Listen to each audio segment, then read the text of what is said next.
Jéhovah, Saint, Jésus-Christ, Saint, Saint-Michel, Saint, Dieu Tout-Puissant, Saint. bénis ta parole Amen. au nom de Jésus-Christ. Amen. Chrétien, l'accomplissement des œuvres sociales est l'une des religions puissantes tâches devant Dieu. Jacques chapitre 1, le verset 27 sera notre texte de base. La religion pure et sans tache Oui, devant Dieu notre Père oui, consiste à visiter les à visiter les orphelins orphelins et les veuves. dans leurs afflictions Oui, et à se préserver des souillures du monde. merci. Chrétien, l'accomplissement des œuvres sociales est l'une des religions pures sans tâche devant Dieu. Quand on parle des œuvres sociales, on doit faire recours à ceux qui sont dans des manques, les désœuvrés, les mendiants, les SDF, les malades, les handicapés, etc. Toutes ces personnes sont appelées par la Bible en deux mots, les veuves et les orphelins. Chrétiens, l'accomplissement des œuvres sociales est l'une des religions pures sans tâche devant Dieu. Le plus remarquable dans ce thème, c'est le point d'exclamation. Il ponctue une prise de parole, mais suivant le ton. De nos jours, ces personnes citées sont les oubliés de la famille chrétienne. Les veuves et les orphelins ont quelque chose en commun. Ils ont un manque. La veuve manque un époux et l'orphelin manque un parent ou ses parents. La famille chrétienne ne doit pas oublier les orphelins et les veuves. Qui est la veuve et qui est l'orphelin? La veuve et l'orphelin, ils ont un vide. Ces derniers ont besoin d'une assistance. Dans Genèse chapitre 1, le verset 1 à 3, regardez ce que Dieu a fait dans un vide, oui? Au commencement, Oui? Dieu créa les cieux et la terre. La terre était informe et vide. Oui? Il y avait des ténèbres à la surface de l'abîme, Oui? et l'Esprit de Dieu se mouvait au-dessus des eaux. Voilà. Le verset 1 à 3 nous montre que notre Dieu a horreur du vide. Dieu a comblé le vide de la terre en créant les luminaires, en créant la flore, en créant l'homme et la femme pour combler ce vide. Donc, nous, en tant qu'enfants de Dieu, nous devons combler dans le vide de ces personnes. Nous devons combler la vie de ces personnes ayant ce vide autour de nous en faisant les œuvres sociales chrétiennes. L'accomplissement des œuvres sociales n'est pas une option, c'est une obligation. Alléluia. Alléluia. L'évangile de Jean nous raconte l'histoire de Pierre et des autres disciples qui étaient allés pêcher et n'avaient rien attrapé, mais qui ensuite, suivant les directives du Sauveur, avaient déplacé leur filet de l'autre côté de la barque et ayant attrapé 153 poissons. Après avoir mangé, Pierre et le Sauveur ont discuté. Le Sauveur savait que c'était l'une des dernières fois qu'il instruisait celui qui sera bientôt le leader de l'Église. Écoutez ce que Jésus-Christ a dit à Pierre. Jean chapitre 21, le verset 15 à 17. Après qu'ils eurent mangé, Oui, Jésus dit à Simon Pierre, Jésus dit à Simon Pierre, Simon, Simon, fils de Jonas, fils de Jonas, m'aimes-tu m'aimes-tu plus que de même ceci? Il lui répondit, Et Pierre disait, oui, oui, Seigneur. tu sais que je t'aime. Mhm. Jésus lui dit, paie mes agneaux. Oui, Il lui dit une seconde fois, Simon, Simon, fils de Jonas. m'aimes-tu? Mhm. Pierre lui répondit, Oui, oui, oui, Seigneur, tu Mhm. sais que je t'aime. oui, Jésus lui dit, Mhm. paie mes brebis. oui, Il lui dit pour la troisième fois, Mhm. Simon, Simon. fils de Jonas, m'aimes-tu? Pierre fut attristé de ce qu'il lui avait dit pour la troisième fois. Mhm. M'aimes-tu? M'aimes-tu? Il lui dit, Oui, Seigneur, Seigneur. tu sais toutes choses, tu sais que je t'aime. Mhm. Jésus lui dit, cette paie mes fois-ci, brebis. Alléluia. Alléluia. Pierre a répondu, oui Seigneur, tu sais que je t'aime. Alors le Sauveur dit, paie mes agneaux. Alléluia. Alléluia. Il a posé la même question deux fois. Et ensuite commandait, paie mes brebis. Alléluia. Alléluia. Ce qu'il commandait en fait à Pierre, c'était de pratiquer la religion pure ou de prendre soin de ces gens, des désœuvrés. Alléluia. Alléluia. De même, si vous voulez être heureux, ressentir le Saint-Esprit dans votre vie et vous rapprocher du Sauveur, si vous voulez toutes ces choses, pratiquer la religion pure. Alléluia. Alléluia. Chrétien, l'accomplissement des œuvres sociales est l'une des religions pures sans tache devant Dieu. Le texte de base nous apprend 4 pratiques essentielles qui peuvent être définies comme étant la religion pure. Alléluia. Alléluia. Les 4 pratiques, parlons de ces 4 pratiques. Il y a premièrement rendre visite aux veuves et prendre soin d'elles. Alléluia. Alléluia. Nous devons rendre visite aux veuves et prendre soin d'elles. Dans l'évangile de Luc, Jésus assistait à une veuve dans son affliction. Luc chapitre 7, le verset 11 à 13. Le jour suivant, Oui, Jésus alla dans une ville appelée Naïn. Naïn. Ses disciples et une grande foule faisaient route avec lui.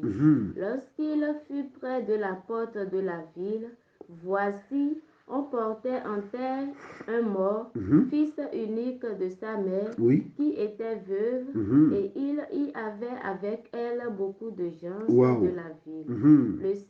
Le Seigneur, l'ayant vu, fut ému de compassion compassion pour elle et lui dit, ne pleure pas. waouh, alléluia, Alléluia. alléluia, Alléluia. alléluia. Alléluia. Fut ému de compassion pour elle et lui dit, ne pleure pas. C'est ça notre rôle, la compassion. Notre devoir, ce n'est pas de les faire pleurer, de faire pleurer les veuves. Aujourd'hui, les chrétiens font pleurer les veuves dans les églises. D'autres soi-disant chrétiens couchent avec les veuves sans aucun engagement et les abandonnent à leur sort. Au lieu de réveiller leurs morts comme Jésus, au lieu de leur dire ne pleurez pas, mais ils enterrent même les veuves vivants. Alléluia. Alléluia. Ils enterrent les veuves même vivantes. Le verset 14 et 15 dans Luc chapitre 7. Alléluia. Alléluia. Nous devons comprendre que Jésus nous a montré le modèle, le plan à suivre. Le verset 14-15, imaginons la joie de cette veuve. Luc 7, le verset 14-15. Nous devons faire comme Jésus-Christ. Il a visité la dame, il a visité la veuve. Le verset 14. Il s'approcha et toucha le cercueil. Ceux qui le portaient s'arrêtèrent. Il dit, jeune homme, je te le dis, lève-toi. Je te l'ordonne, lève-toi. Et le mort s'assit et se mit à parler. Voilà. Jésus le rendit à sa mère. Imaginons la joie de cette veuve. C'est cette joie, la mort de l'enfant unique de cette veuve. Ça peut être le manger quotidien d'une veuve. Ça peut être la marchandise d'une veuve. Ça peut être la capitale d'une veuve. Alléluia. Alléluia. Deuxième pratique, aider les orphelins ou les orphelines. Esther chapitre 2, le verset 5 à 7. Il y avait dans Suisse, la capitale, un juif nommé Mardoché, fils de Jaïr, fils de Chiméi, fils de Kis, homme de Benjamin, qui avait été emmené de Jérusalem parmi les captifs déportés avec Jéconia, roi de Juda, par Nebuchadnezzar, roi de Babylone. Il élevait Hadassah, qui est Esther, fille de son oncle, car elle n'avait ni père ni mère. La jeune fille était belle de taille. Merci. Elle n'avait ni père ni mère. C'est une orpheline. Un orphelin, c'est quelqu'un qui a perdu un parent ou ses parents. Mardoché a beaucoup à nous enseigner dans ce domaine. s'occuper de ces personnes ouvre les écluses du ciel et donne une stabilité financière. Enfin, nous donne la victoire. Assister les orphelins donne la victoire sur nos ennemis. Alléluia. Alléluia. L'accomplissement des œuvres sociales de Mardochée a touché Dieu. Et Dieu a donné la victoire à Mardochée sur Aman, l'ennemi juré, l'ennemi qui l'importunait.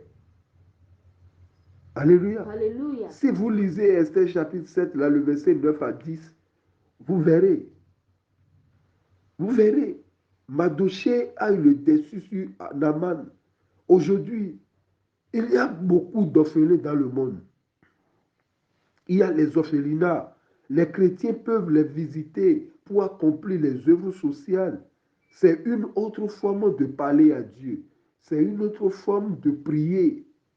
Troisième pratique, prends soin des pauvres et des nécessiteux. Proverbe chapitre 19, le verset 17. Celui qui a pitié du pauvre, à l'Éternel, oui, qui lui rendra selon son œuvre. C'est biblique. Celui qui a pitié des pauvres, prête à l'Éternel. Alléluia. Alléluia. Qui lui rendra selon son œuvre. Un autre verset dit dans la même Bible, celui qui ferme son oreille au cri du pauvre, criera lui-même et n'aura point de réponse. Regardez l'histoire de Corneille dans Actes chapitre 10, le verset 1 à 4. Corneille, qui était un païen, a beaucoup de choses à nous enseigner. Aujourd'hui, les païens, soi-disant que nous disons païens, ont beaucoup de choses à nous apprendre dans ce domaine. Actes chapitre 10, le verset 1 à 4. Il y avait à Césarée un homme nommé Corneille, centenier dans le corps, dans la cohorte dite italienne. Oui. Cet homme était pieux et craignait Dieu avec toute sa maison. Oui. Il faisait beaucoup d'aumônes au peuple. Et priait Dieu continuellement.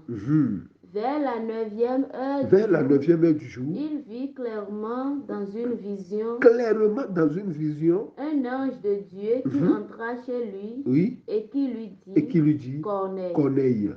Les regards fixés sur lui, oui, et saisi d'effroi, il répondit, oui, qu'est-ce, Seigneur? Et l'ange lui dit, tes prières et tes aumônes sont montées devant Dieu, et il s'en est souvenu. Waouh, waouh, waouh, waouh, waouh. Envoie maintenant des hommes à Joppé et fais venir Simon. Merci. Alléluia. Alléluia. La présence de Dieu devient palpable dans sa vie à cause de ses œuvres sociales qu'il faisait. C'est-à-dire assister les pauvres et les nécessités amène la faveur divine. Non seulement ça, et fait venir la présence de Dieu dans notre vie. Un païen, Corneille, Dieu a dit tes prières et tes aumônes. Alléluia. Alléluia. Paître ses agneaux et ses brebis. Quatrième pratique, nous devons paître les agneaux et les brebis de Dieu. Jean chapitre 21, le verset 16. Il lui dit une seconde fois, Simon, fils de Jonas, m'aimes-tu? Pierre lui répondit, oui, Seigneur, tu sais que je t'aime. Jésus lui dit, paie mes brebis. Merci. La question que le Sauveur a posée à Pierre pourrait être posée à chacun de nous. M'aimes-tu? Alléluia. Alléluia. M'aimes-tu? Lorsque nous pratiquons la religion pure en rendant visite aux pauvres, aux veuves, en prenant soin d'elles, en venant en aide aux orphelins, en prenant soin des pauvres et des nécessiteux, et en paissant les agneaux et les brebis de notre Seigneur Jésus-Christ, notre Sauveur vient en aide. Il est toujours à proximité. Il nous montre il nous apporte son aide. En faisant cela, nous serons heureux. Nous ressentirons le Saint-Esprit et en nous, nous devons sentir la présence de Dieu. Alléluia. Alléluia. Visiter les orphelins, les veuves dans leurs afflictions est un acte de charité, un acte d'amour envers ces derniers. Alléluia. Alléluia. Seul l'amour du prochain peut nous pousser à venir en aide, à venir à l'aide des autres. L'amour du prochain. Jésus-Christ dit, aimez-vous les uns les autres. Je vous laisse un nouveau commandement. Aimez-vous les uns les autres. Même Dieu a donné des droits pour les orphelins des veuves dans la Bible. Deutéronome 24, le verset 17 à 20. Tu ne porteras point atteinte aux droits de l'étranger et de l'orphelin, et tu ne prendras point en gage le vêtement de la veuve. Oui. Tu ne te souviendras que tu as été esclave en Égypte et que l'Éternel, ton Dieu, t'a racheté. C'est pourquoi je te donne ces commandements à mettre en pratique. Quand tu moissonneras une champ, et que tu auras oublié une gerbe oui, dans le champ, tu ne retourneras point la prendre. Elle sera pour l'étranger, pour l'orphelin et pour la veuve, oui, afin que l'Éternel, ton Dieu, te bénisse dans tout le travail de tes mains. Merci. Et c'est comme ça Dieu a appris la religion puissantâche à ceux de l'Ancien Testament. Aujourd'hui, la plupart des chrétiens n'ont pas de champ. Nos champs aujourd'hui, ce sont nos salaires. Nous devons visiter, nous devons assister les affligés avec nos salaires. Bien-aimés, un véritable chrétien ne doit pas prêter de l'argent à un nécessiteux avec intérêt. Alléluia. Alléluia. Alors que nous voyons ces pratiques même dans nos églises de nos jours. La religion puissantâche devant Dieu, notre Père, consiste à visiter les orphelins et les veuves dans leurs afflictions. Bien-aimés dans le Seigneur, ce texte de Jacques nous révèle que l'amour ne se dit pas ou ne se crie pas. Tout simplement, non, mais l'amour se manifeste. L'amour se manifeste par un geste, par un acte. Jean chapitre 3, le verset 16. Car Dieu a tant aimé le monde qu'il a donné son Fils unique, afin que quiconque croit en lui ne périsse point, mais qu'il ait la vie éternelle. Voilà, Dieu a prouvé son amour par un acte. Et cet acte consiste à donner son Fils unique, Jésus-Christ, pour le salut de quiconque croit en lui. Voilà pourquoi l'apôtre Paul disait, aucune autre créature ne pourra nous séparer de l'amour de Dieu manifesté à Jésus-Christ notre Seigneur. Romains 8, le verset 39. Ni la puissance, ni la hauteur, ni la profondeur. Si nous faisons l'aumône, si nous faisons les œuvres sociales, on recommence, le verset 39. Ni les puissances, aucune puissance. Ni la hauteur, oui, aucune hauteur. Ni la profondeur, aucune profondeur. Ni aucune autre créature ne pourra nous séparer. Sorcellerie, franc-maçon, rose-croix, personne ne peut nous séparer, oui, de l'amour de Dieu, manifesté à Jésus-Christ, notre Seigneur. Alléluia. Alléluia. Aujourd'hui, nous prions la sorcellerie, nous prions contre. Dans toutes les églises, il y a des prières de combat.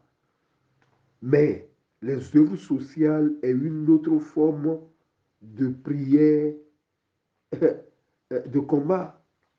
Ce texte de Jacques 1, le verset 27, ce verset nous révèle l'amour du prochain et l'amour envers Dieu. Chrétien, l'accomplissement des œuvres sociales est l'une des religions pures sans tache devant Dieu. Dieu n'a pas créé une religion. Alléluia. Alléluia. Dieu n'a pas créé une religion. Dieu, ce qu'il a créé, c'est une relation. Dieu a créé une relation et non une religion dont nous devons comprendre que la religion que Dieu veut, malgré qu'il n'a pas créé une religion, la religion qu'il veut, c'est l'amour. L'amour est la meilleure religion. Alléluia. Alléluia. L'amour, c'est le cœur de Dieu. L'amour ne finit jamais. La seule chose qui ne finit dans ce monde, c'est l'amour. Alléluia. Alléluia. Chers frères et sœurs en Christ, les œuvres sociales couvrent une multitude de péchés. Écoutez les principes que Dieu a mis en place pour nous bénir. Ésaïe chapitre 1, le verset 16 à 20. Lavez-vous. Lavez-vous. Purifiez-vous. Purifiez-vous, c'est la sanctification, oui. Ôtez de devant mes yeux la méchanceté de nos actions, oui. Cessez de faire le mal. Apprenez à faire le bien. Recherchez la justice. Oui. Protégez l'opprimé. Faites droit. Faites droit à l'orphelin. Défendez la veuve. Venez. Maintenant, si vous faites tout cela, maintenant, venez et plaidons. Mais avant de venir plaider là, c'est la prière. Avant de venir plaider, il y a quoi? Il y a rechercher la justice, protéger l'opprimé, faites droit à l'orphelin, défendez la veuve. Mais après ça, maintenant, venez et plaidons, dit l'Éternel, oui. Si vos péchés sont comme le cramoisi, ils deviendront blancs comme la neige. Oui. S'ils sont rouges comme la pourpre, ils deviendront comme la laine. Regardez, après avoir fait tout cela, protéger l'opprimé, faire droit à l'orphelin, tu as dit, même si le péché est comme le cramoisi, deviendront blancs comme la neige. S'ils sont rouges comme la pourpre, ils deviendront blancs comme la laine. Et il continue, il dit, si vous avez de la bonne volonté, et si vous êtes docile, vous mangerez les meilleures productions du pays. Oui. Mais si vous résistez et si vous êtes rebelle, on laisse ça. On ne veut pas lire. Alléluia. Alléluia. Si vous avez la bonne volonté, c'est quoi? C'est le thème de la semaine chrétienne. L'accomplissement des œuvres sociales est l'une des religions puissantes. Si vous avez la bonne volonté, de faire des œuvres sociales, là, vous mangerez les meilleures productions du pays. Soyez bénis. Amen. Au nom de Jésus-Christ. Jéhovah, Jésus-Christ, Saint-Michel, Dieu Tout-Puissant. Ta parole vient d'être libérée. Bénis les cœurs. Au nom de Jésus. Amen, amen, amen. Au nom de notre Seigneur Jésus-Christ. Alléluia, alléluia, alléluia, alléluia, alléluia, alléluia.